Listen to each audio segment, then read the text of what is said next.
يحتل المغرب الرتبة 88 وكان هذا الصباح يحتل رتبة أحسن واليوم صدر ترتيب جديد من المؤسسات الدولية يتراجع فيها المغرب ببعض النقاط.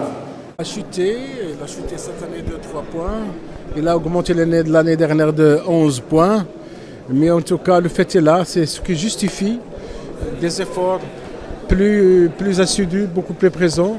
Ce qui justifie ce projet de stratégie qui garantit la convergence, qui garantit la pérennité, qui exige aussi un suivi et, je dirais, et la mobilisation du tout un chacun. Et ce qui veut dire aussi que la lutte contre la corruption, ce n'est pas seulement des textes ni des lois, mais surtout une mobilisation de tout un chacun pour qu'on soit plus soudés pour lutter contre ce fléau.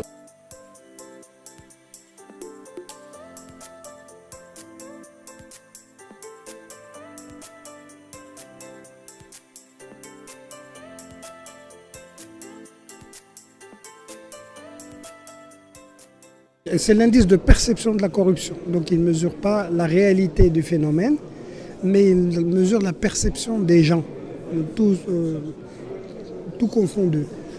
Et l'année dernière, le Maroc avait avancé de 11 places. Cette année, il a reculé de 8 places. Donc si ça se trouve, il y a des choses qui ont, disons, eu un impact sur la perception des gens.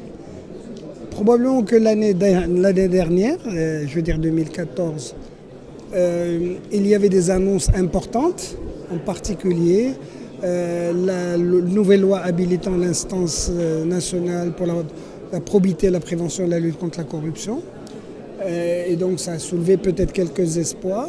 L'année 2015, il y a eu à l'inverse, la loi était en deçà des attentes des gens, donc probablement que ça a déçu quelques espoirs. Alors de même que peut-être le débat sur la loi d'accès à l'information. Disons le sentiment qu'on n'est pas tout à fait à la hauteur des attentes qu'on a soulevées.